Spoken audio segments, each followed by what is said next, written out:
Simplify.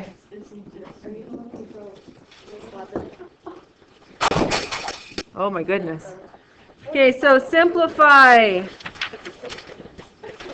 2a squared minus 32a, and I always want NPVs. So that's one simplify. Another one, 3x squared minus 15x over negative 6x plus 30. And then number 3, 3x squared y z cubed over negative 15x y squared z. So so all of these are just plain old fraction simplifyings, correct? Make sure phones are away. All of plain old fraction simplifyings, we agree? When it's just a plain old fraction simplifying, because on your test, remember, you're not only going to have one unit, you're going to have two. And for I will put all the rationals together, though, and then all the set theory questions together. I won't, interchange them, because there's no point in doing that. Yeah, they don't even do that on the diploma. On the diploma, they put units together, sections together of the unit. So I would never do that on a unit test. But I can give you rational questions out of order, though, right? I can give you an adding and subtracting and then a simplifying one. So make sure you know what to do when you see the different types. So plain simplifying, what you do is you Gcf difference of squares, the tops and the bottoms. Equal sign runs down the left-hand side. So you take out a 2, we're left with a squared minus 16. And then on the bottom, I have a 10 and an a in brackets I can put. I really wanted this to be a difference of squares. This is super disappointing. Take a 2 and an a out, and it's not a difference of squares. It's just disappointing is what it is. I must have forgot. Yeah, it's fine. I thought that was going to be whatever. I made it up, and then I made it bad. All right. So a can't equal 0. And then, can this 2 and this 10 cancel? Yes, I can get a 5 and a 1. Can the a and the a cancel? Yeah. Yeah. What about this a minus 16? Staying for life. So we're going to get a minus 16 over 5. Do I need the brackets on the top? No. And then a can't equal 0. I follow behind with the semicolons. Remember? Fix up everything you say. Yeah. Okay, 2. 2, we can take a 3 out. And x. And we're left with x minus 5. On the bottom, I can take out a negative 6. Why would I do that? So that the x minus 5's cancel, right? Now, before I cross off, because I'm excited that stuff matches, x cannot equal 5 would be my NPV. Would 0 be one of them? No, because this 6 doesn't have a variable, does it? No. So once I have my NPV stated, those cancel. Take a 2 out of here, or 3 out of here, I get negative 2. 3 out of here, I get a 1. So I'm left with x over negative 2. I got aggressive with that line. X can't equal 5. It's a large line. Number 3 is often done the worst, but I feel like you're getting better at it. Okay? It's a what over what? It's a monomial over a monomial because there's no brackets. So, and no plus or minus signs. So what I can do is put them all in their own brackets. We've practiced these numerous times. I feel like people are getting better at this. These were done really poorly a week ago, but I feel like people have come around. So we have x, y squared, and z by themselves. So x, y, z can't equal 0. The cube cancels off the 1z. The y cancels off the 1 from y2. The x cancels off the 1 from x. And I can take a 3 out of both. So I get a 1 and a negative 5. So it equals x, z on the top, and then negative 5y, and then x, y, z. I've run out of room. Can't equal 0. Okay? Did okay? All right. So that's a simplifying, plain old simplifying. Now we're going to do some multiplying and dividing. I am doing them in order of which we learned them. Obviously, the test doesn't have to be that way. Okay, number 4. I get 15x cubed y over 8xy squared times negative 6xy cubed over 9x cubed y. That's 4. And then 5 is going to be 2y squared plus 6y all over 8y minus 2 times 16y squared minus 1 over 12y squared. So, quiet please. The number 4 is all what? Monomials, numerators, every single one of them is all monomials. So we can put them all right in brackets because they're monomials. Boom, boom, boom, boom, boom, boom, boom, boom, boom, boom. So many. So little time. So I can, because they're all monomials, I can just write it as a full fraction, right? All of them being multiplied together. So we have to state our MPVs. We have x and y's in our denominators. So x and y can't equal 0 because they're x y cubed, x cubed, y. Whenever they're just monomials like that, they can't equal 0. The x cubed and the x cubed can cancel. The x and the x can cancel. A y can cross off one of these y's. These two y's can cross off two of these y's. I'm left with one of them. Then I get 15 times negative 6, or you can cancel as you go along. But 15 times negative 6 is negative 30, 60, 90.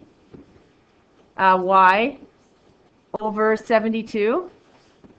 Both of them can have a 9 out. So I'm going to say negative 10 over 8. And then I can take a 2 out of those. So negative 5 over 4. So I'm going to get negative 5y over 4. X, y can't equal 0. I saw a lot of people had that correct. Number 5 is binomials and such. So we have to do Gcf difference of squares. So on the top, I can put equal sign. I can take out a 2 and a y, which can go in their own separate brackets. And then I'm left with y plus 3. In the denominator, I can take a 2 out. And I'm left with 4y minus 1. The numerator is the difference of squares. 16y squared is the square root of that is 4y. And it only works because there's a difference sign, a subtraction sign between them. Square root of 1 is a 1, plus or minus. And then I get 12y squared in the denominator.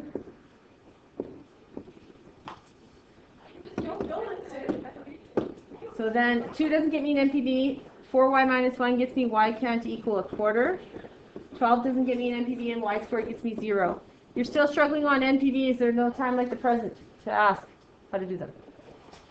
Now, once you have MPVs, you can put them together. 4y minus 1's cancel. This y crosses off one of these. If you want to say the 2's cancel, you can go ahead. If you want to put the 2 in and then cancel, it's fine.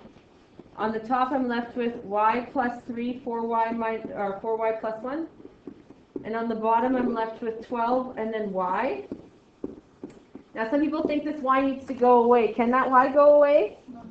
Can it cancel off with any of the y's up here? No, because they're attached with plus or minus signs, right? So it just doesn't get any prettier than that. The 12's can't cancel off or anything. And I'm just left with y can't equal a quarter and 0. So we're not going to do division today. We'll look at division tomorrow, but we're going to do a couple adding and subtracting, and then we're going to do division and solving tomorrow. Okay? So we're on number 6. So we're going to go 2 over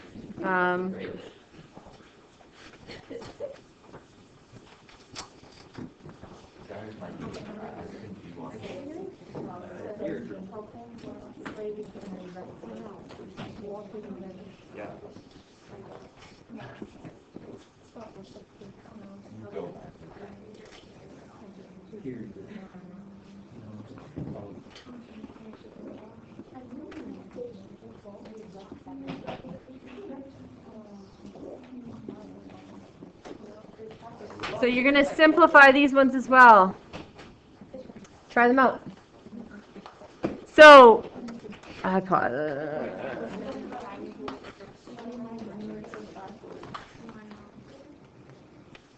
it's for later. Go away. Okay, so here we have x plus 3 and 5 plus x. We have a binomial. Put your phones away. And a monomial. So we have a binomial and a monomial. Can we ever make a binomial be a monomial and a monomial be a binomial? No. So the biggest hint is to multiply them by each other.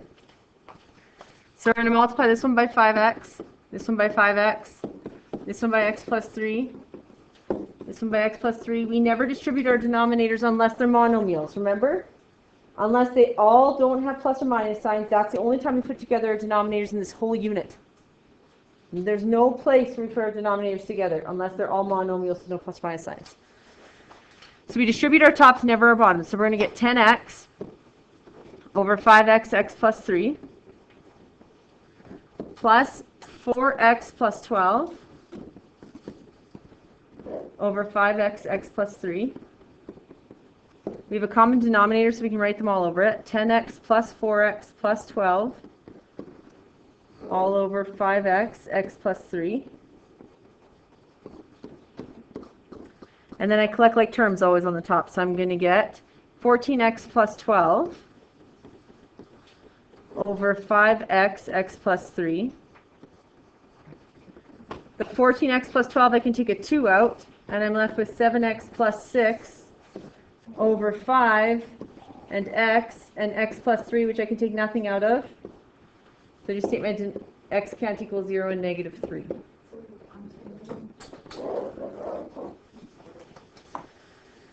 Number 7.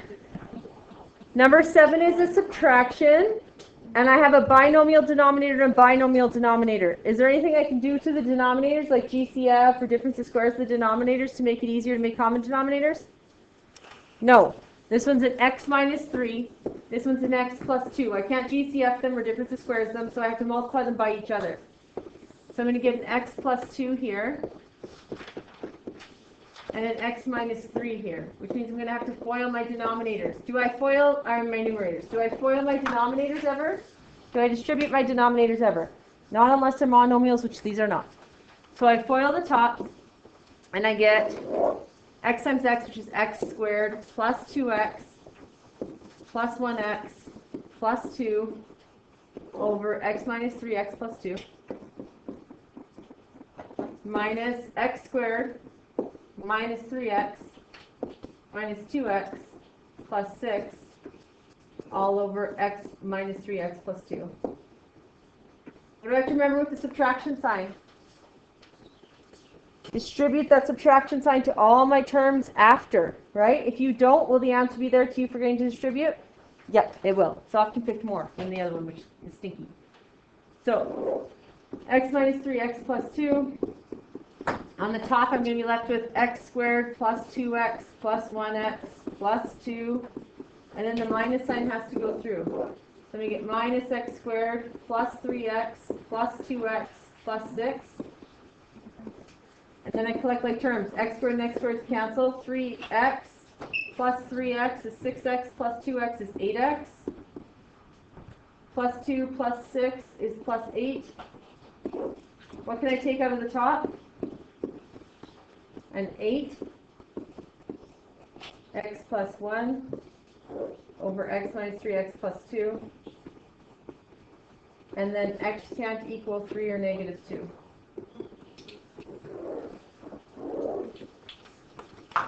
Okay? So you have to be able to do adding and subtracting questions and ones like this. I'm going to get you guys to erase the boards. That is like just the floor is so bright. Erase the boards and then go sit down so you can give me set theory notes. Now, Maya? Jeez Louise. This needs to be a minus 6, which means this needs to be a negative 4, which means this needs to be a positive 4. And then this is 2x minus 1.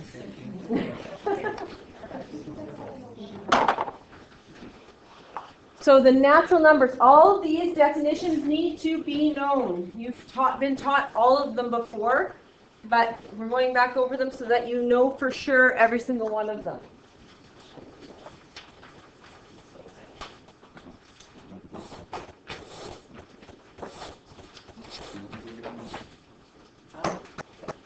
Okay, natural numbers.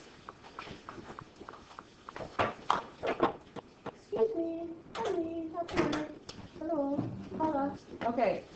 Natural numbers are the natural ones you speak as a child. What do toddlers start at? When they, I've never seen a toddler go 0. That is not true. What do toddlers start at? 1. And then, okay, they start at the number 1, and then they go 2. They rocket count. 3, 4, 5. So your natural numbers are the natural ones you start with in life. That's it. That's all. But you need to know that they start at 1 and then 2, 3, 4. Natural numbers are like the natural ones you count, like when they rocket count in kindergarten. Okay? Because it's like 1, 2, 3, 4, 5, 6, 7, 8, 9, 10. Or 10, 9, 8, 7, 6, 5, 4, 3, 2, 1. Blast off. Like a rocket. Well, to each their own. All right. Whole numbers are the number with a hole. What number has a hole in it? 1 does not have a hole. 0, yes. No one's ever answered 1 before. That's awesome.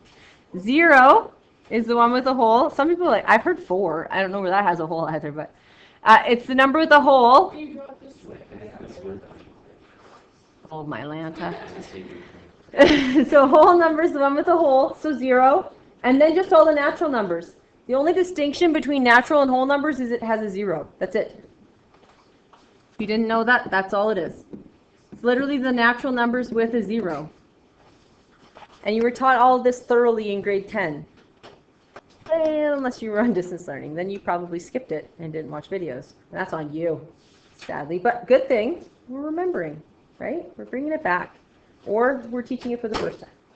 Integers.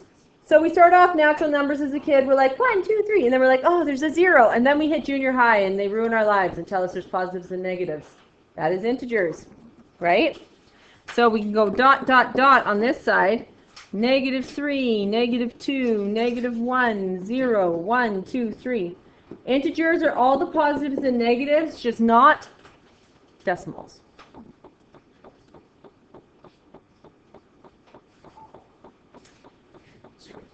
So, in grade 10, they drew a box like this for you.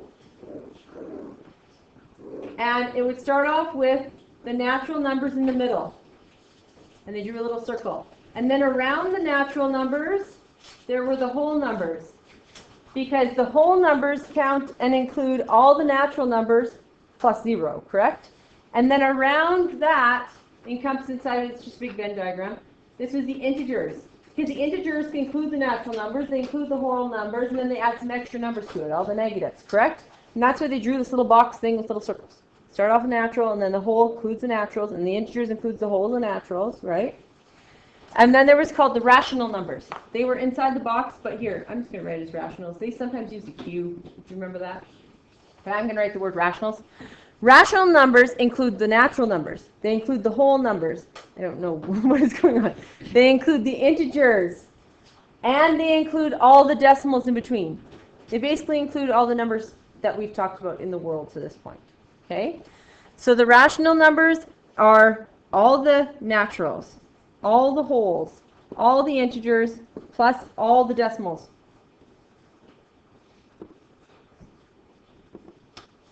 All the decimals, positive and negative. So like pi, the pi is 3.14159. It's actually an irrational number, and you'll see why. It's not rational.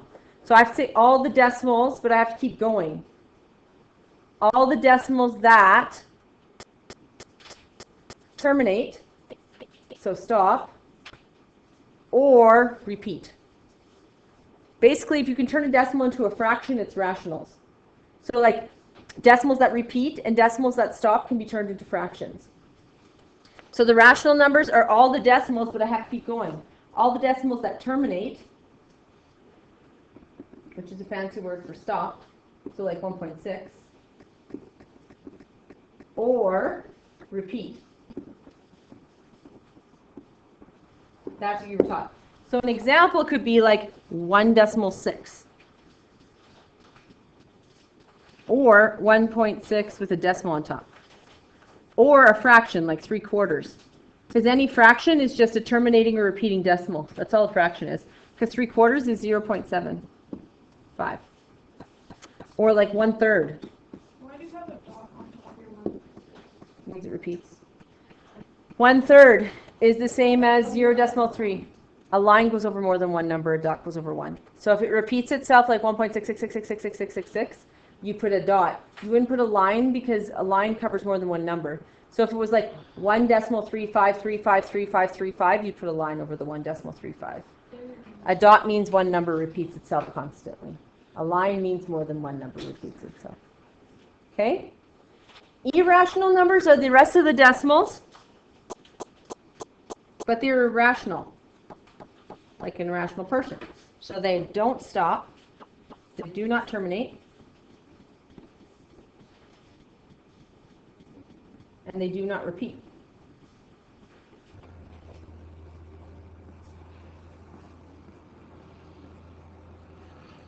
So an example of this is pi. Because pi is 3.14159 and it keeps going on for life, and there are people who research to see if they can figure out if it ever repeats itself. That is their life's goal.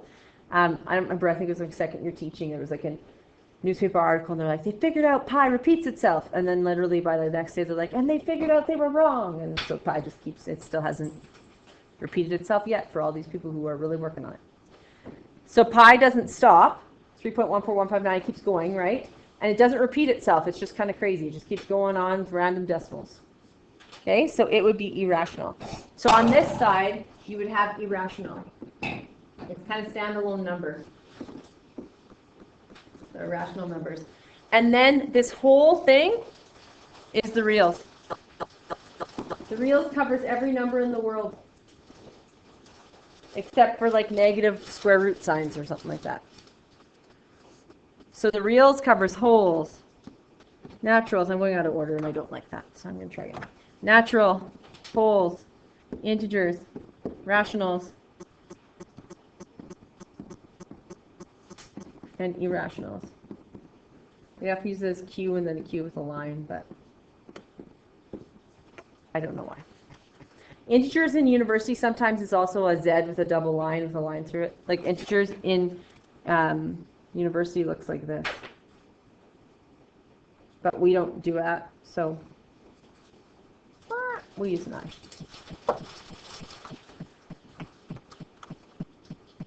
Does anyone remember the definition of a prime number?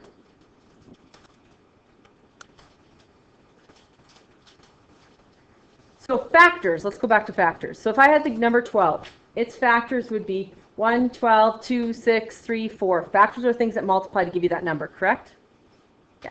Prime numbers can only multiply by one in itself, yes. So prime numbers have factors of 1 and itself only. So that means they have two factors only. I should say exactly two factors only. So some people will tell me 1 is a prime number. Are there two different numbers that can multiply to give me 1? No. 1, the factors of 1, when you show factors you do this, the factors of 1 is 1. Is that exactly two factors? No. So 1 is not prime. We're writing that because there are so many times people list 1 as a prime number. It is not.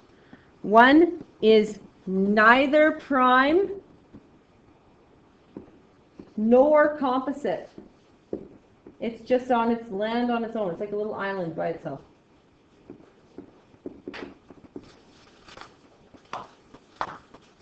One is neither prime nor composite.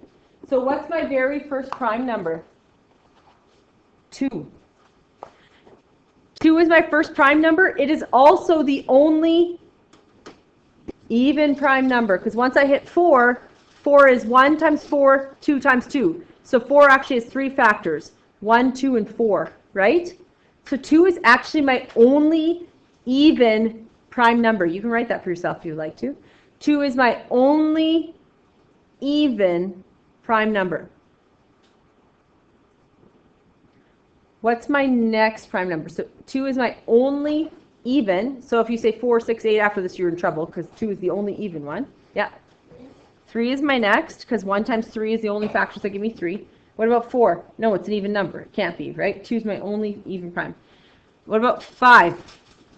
Yes, because 1 times 5 is the only thing that gets me 5. What about 6? No, it's even. It's out. What about 7? Yeah, 1 times 7. What about 8? No, it's out. What about 9? No, because it's 1 and 9 and 3, because 3 times 3, right? What about 10? No, it's even. What about 11? Yeah, 1 times 11. What about 12? No, it has a whole bunch. It's even and there's a whole bunch. What about 13? Yeah, 1 times 13. What about 14? No, it's even. It's out. What about 15? 1 and 15, 3 and 5. So, nope. What about 16? Even. Gone. What about 17? Yeah, 1 times 17. What about 18? No, it's even. It's got 1 and 18, 2 and 9, 3 and 6. It's got a whole bunch. What about 19? Yeah. What about 20? 20 is 1 and 20, 2 and 10, 4 and 5, plus it's even, so it's out. What about 21? No, it's 1 and 21, 7 and 3.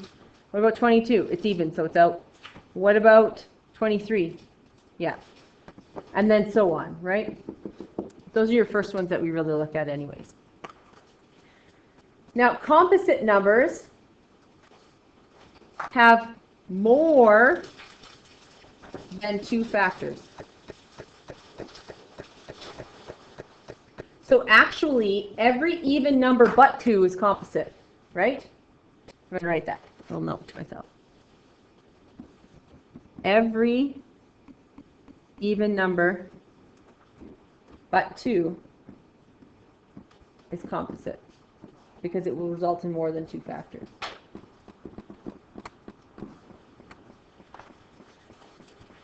So 1 is neither prime because it only has 1 factor. It doesn't have 2. It's not composite because it doesn't have more than 2, right? So it's on a little land of its own, little prime number. So what's my first composite number? 4, because it's not 1, it's not 2, it's not 3, not 5, 6, not 7, 8, 9, 10. It's every number that's not up here, right? 12, 13, 14, 15, 16, 17, 18, 20, 21, 24. Can we say that prime and composite are opposite of each other? Can we? Opposite means everything that's not in one is in the other. Is that true? What about the number 1? The number 1 throws it right out. They're not opposites of each other because where does 1 fit? In neither of them. Opposite means if I found all the prime numbers, I could just say the opposite of all the prime numbers is the composites, correct? But it's not true. 1 doesn't fit in either of them. Okay, what the heck is a multiple? Anyone remember? I think you start getting taught it in grade 5 or 6. It's been a while. Nope, that would be factor. Multiple, I'll just see if you can figure it out. Multiple, we start at the number that it says. So a multiple of 3 starts at 3. And what do you think would be next? Yes, 6, 9, 12. So a multiple of a number starts at that number and goes up by that number. Yeah. So it'd be 3, 6, 9, 12, 15, etc. So multiple starts at that number, goes up by that number. So multiples of 15 would be 15, 30, 45, 60. Bless you. Factors are what multiplies to give you that number.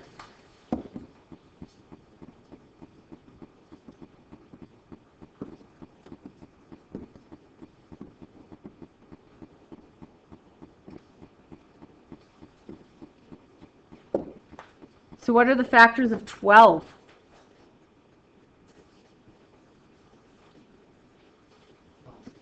12 is one of them, yeah. What multiplies by 12 to get me 12? 1, right? 1 and 12. What else? 2 and 6. What else? 3 and 4. Do I have to list them in order? No. Is it easier if I do? Yes, I don't miss any.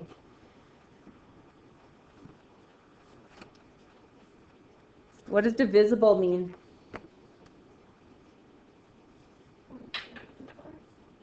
Yeah, so if you divide by it, you won't get what? If it's divisible, when you divide by that number, you won't get what? A decimal. Yeah. So if it's divisible, it means when you divide by that number,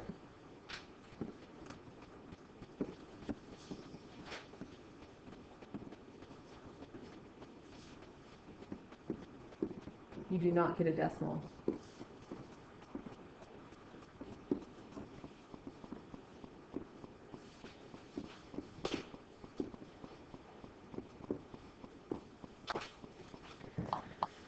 So what numbers are divisible by 5? Anything that ends in a 0 or 5. Yeah. Little rules of division, right? Anything that ends in a 0 or a 5. So a 5 is divisible by 5 because 5 divided by 5 is 1. 10 is divisible by 5 because 10 divided by 5 is 2. 15 is divisible by 5. 20. Actually, the multiples of 5 are divisible by 5, aren't they? Multiple, we start at that number, go up by that number, correct? So the multiples of 5 are divisible by 5. So multiples and divisible actually look very similar in some ways. But I could start at like 10 to 20 and ask if it's divisible by 5, and you wouldn't list the number 5 because I went from 10 to 20, right? So it is different than multiples. Makes sense? We're going to flip over.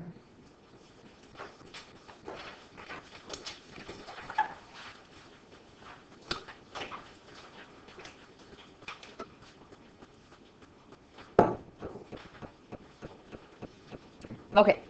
In mathematics, a set can be defined as a collection of distinct objects. So a set doesn't have to be just numbers. A set could be like clothes in your closet. And you would list all the items in your closet that would be contained of the set of clothes in your closet. Or if I said people in this classroom, I would list every single one of your names, and you would be in the set of people in this classroom.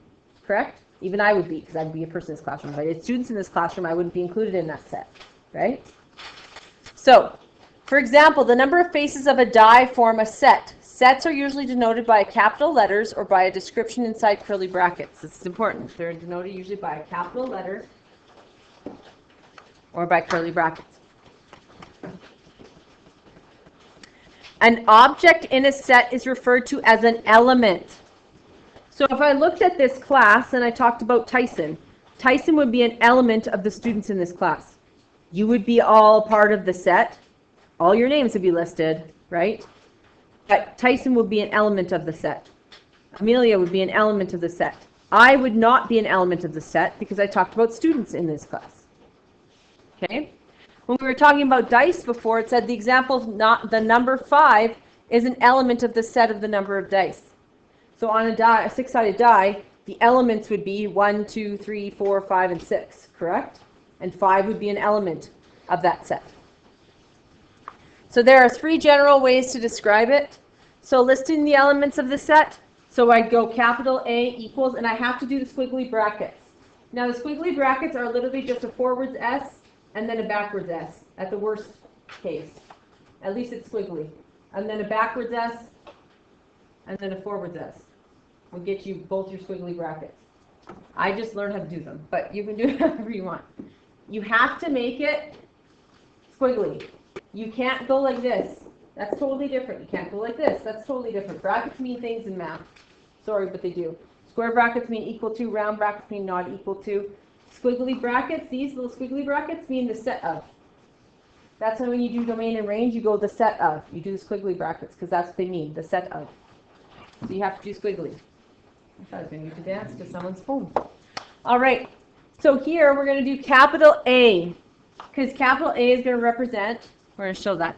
A represents the set of numbers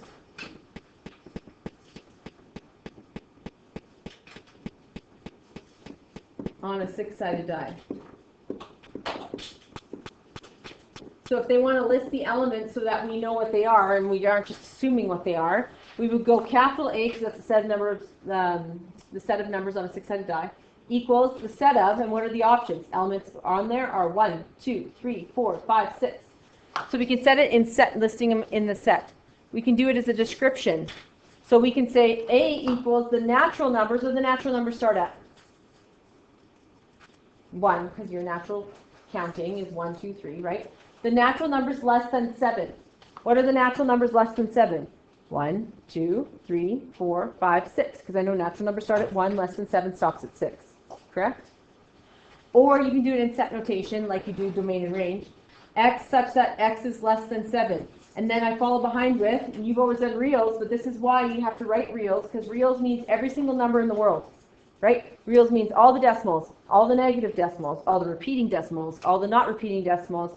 It means all the integers, the naturals, the reals, the wholes, right? Well, we would say X has to be less than 7, but X has to be an element of the natural numbers. So if X is the element of the natural numbers, what number am I starting at? 1, and then I'm going till I hit 7, but not including 7, because there's no equal sign, right? 1, 2, 3, 4, 5, 6. These three things mean the exact same thing. They're just written in different ways. So here it says the curly, I call them squiggly, but you can call them whatever you want as long as you write them as a squiggly, curly, whatever it may be bracket. The curly brackets together is read the set of. So if you only had one, it doesn't mean the set of. 2 curly brackets or squiggly brackets mean the set of in math. There's like literally definitions of what things represent. The squiggly brackets represent the set of. This straight up and down line represents such that. That's why when I always did domain and range, if I had you in previous years, I would say X such that X is an element of the reals, right? The set of values X such that X is an element of the reals. That's what we always said it that way, because that's what it means. And then E means is a member of or is an element of.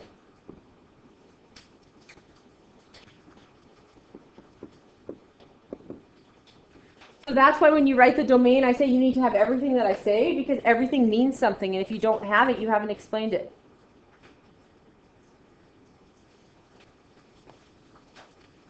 The other thing we need to note is the number of elements in the set is represented as n of A. This little n in front means the number of elements in set A. So if I just list the letter A, like I did above, if I list an A, I have to list what they are. So they're 1, 2, 3, 4, 5, 6. If I list A, at the minimum, I have to list what's in it. Correct? But if I go n of A, or I say the number of elements in A, my answer doesn't contain squiggly brackets. My answer contains how many are there? Let's count them out. 1, 2, 3, 4, 5, 6. There's 6 of them. So I just put a 6. If I put squiggly brackets, what the heck does that mean?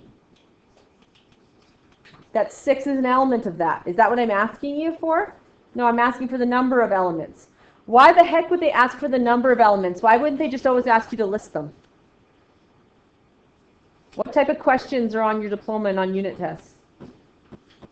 Something with 4 boxes. Numerical response. Can I fit 1, 2, 3, 4, 5, 6 in a numerical response? No. Can I fit the number 6 in a numerical response? Yes. So your answer to what is in the set would be the elements in the set would be squiggly bracket 1, 2, 3, 4, 5, 6. That's a good answer, correct? And on a multiple choice, I could put that, and you could pick it, and you could circle it, we'd be happy. But if they ask us on a numeric response, I can't actually fill 1, 2, 3, 4, 5, 6 into 4 boxes.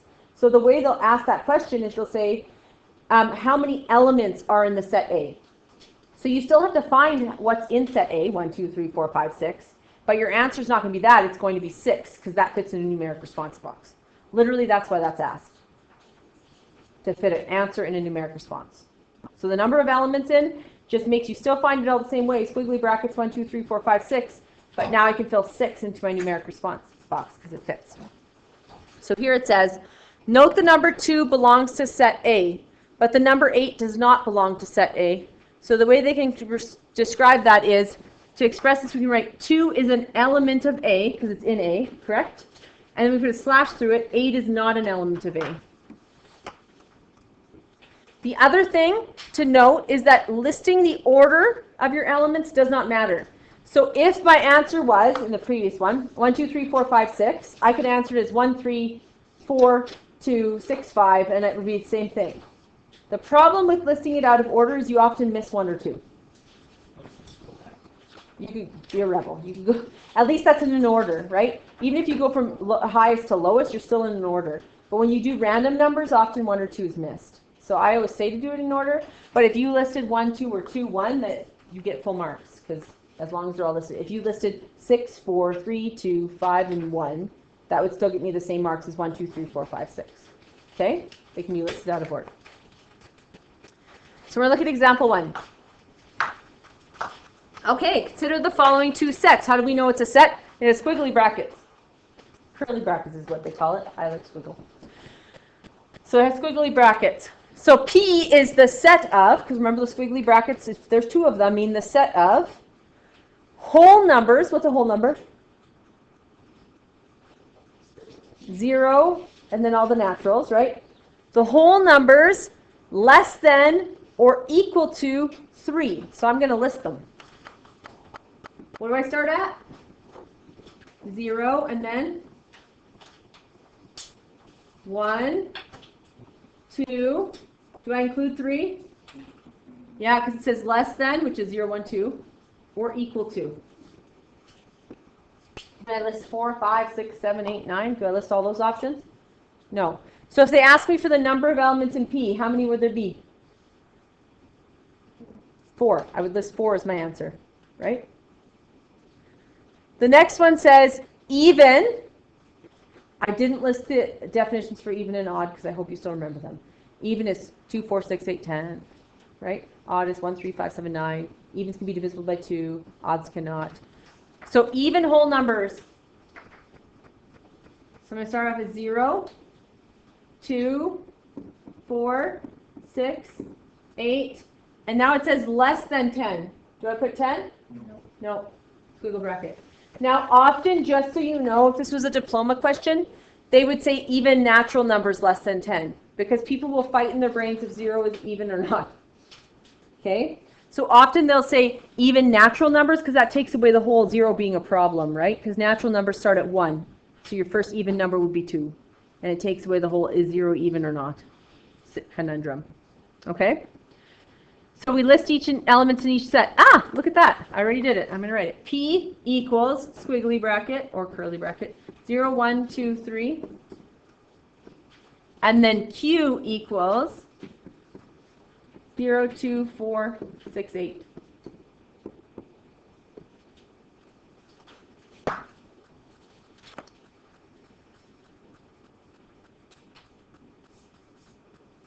And then here it says complete the following.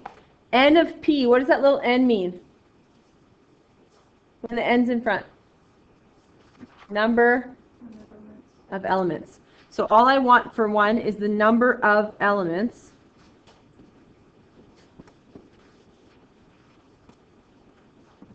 in P. So what would my answer be? 4. And then for 2, I want the number of elements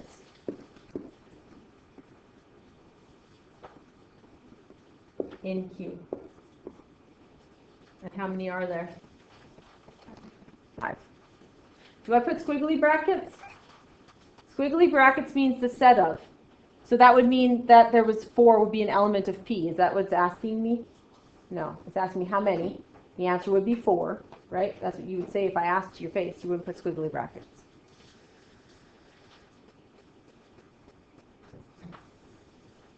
So here says, terminology used in set theory.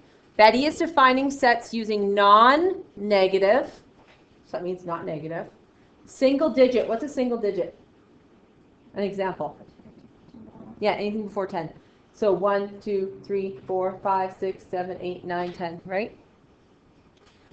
Now it says single digit non-negative numbers. And I'm sorry, I'm going to say from the list of non-negative single digit numbers, starting at 1. It makes it super confusing if we put 0. So honestly, I would say if this were me, and this is a question the diploma would do it this way, they would say from the list of single digit natural numbers. Because that would start us at 1, right? Single digit natural numbers. So what are the even numbers of the single digit natural numbers? It'd be 2, 4, 6, 8, then 10 gets me to a 2 digit, so I stop.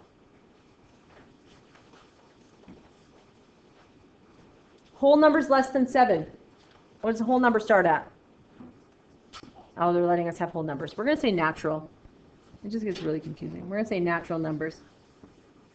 Natural numbers less than 7. What am I going to start at? 1, 2, 3, 4, 5, 6. Do I include 7? No, because it says less than. If it says less than or equal to 7, would I include 7? Yes. And then the next one says odd numbers less than 7. So what am I going to get? 1, 3, and 5. Now, if it said odd numbers less than 17, I would still go 1, 3, 5, 7, and I'd stop at 9. Now, the reason why you get confused, even if it said 17, is we didn't list the universal set. I'm going to talk about it here. It says the universal set. Within the context of any problem in set theory, there generally is some largest set that we have in mind, which means it's the only stuff we can use. We label it as a universal set. It looks like this, a U with like a horseshoe. And if you don't know, it's listed right here. You have union is a U without the horseshoes. So you can't use this shape without the horseshoes for universal because it means union. You see that? So it needs to have the 2 little ticks on top. You're like, does it really? Yeah, it really does. It does. So the universal set in this case comes from up here. The universal set I said was the non-negative single-digit number starting at 1. That's what I forced it to be. So the universal set would be U with little lines on top. 1, 2, 3, 4, 5, 6, 7, 8, 9. I couldn't choose from anything else, correct? Because that was my universal set. So even if I said I'm going to make P be the prime numbers.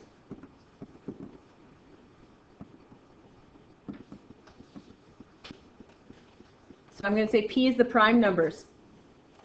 What does it start at? Not 1. 1 is not prime. Please don't list it in your primes. So what's the first one it starts at? 2, 3, 5, 7, then 11, then 13, then 17, then 19. Can I keep going? I stopped at 7. Why did I stop at 7? Pardon? Yeah, because it's the last 1 digit. Because my universal set, I told you these are the only numbers you're allowed to use. So is 11 in there? 13? 17? 19? No. So I have to stop here. So you have to, if they give you a universal set, you have to only use those numbers when you list their subsets. Okay?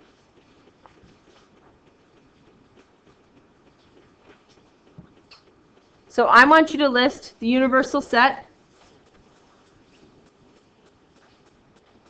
for the natural numbers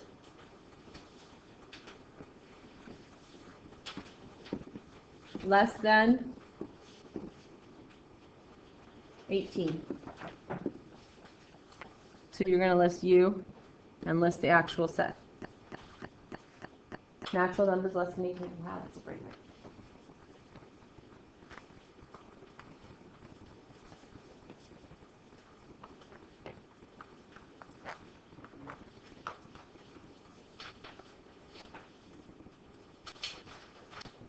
So once again, if we don't know what natural numbers are, it's hard to know where to start.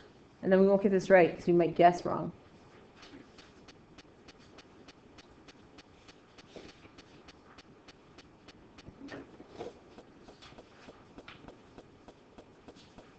Where do the natural numbers start at? 1, because it's the first natural number. And then I go till what? What am I going to stop at? 17, why not 18? It says less than 18.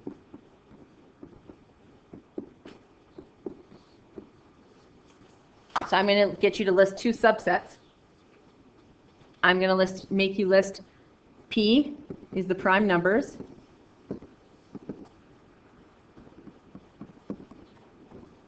My prime numbers from my universal set, correct? And then I want you to list O as the odd numbers. So I want you to list me the P and the O, the subsets. of the universal set. Prime numbers, where do they start at? 2, yes. Then we have 3, 5, 7, 11, 13, 17. Really wanted to list 15 for a second there, but can't. And the odd numbers? 1, 3, 5, 7, 9, 11, 13, 15, 17. And I don't keep going because I had a universal set that I had to stop at. We agree? So the big thing we learned today was an element is what's found inside a set, correct? The squiggly brackets mean the set of, and then I list the elements in it, or I can list the words in it. I can only take elements from the universal set to list for these lovely little ditties, right? And we learned that the natural numbers start at 1, the whole numbers start at 0, integers are what ruined our lives in junior high, and then we had rationals and reals came into effect in grade 10 mainly. We started talking about them. Okay, you have no homework for tonight. We're going to keep going on tomorrow.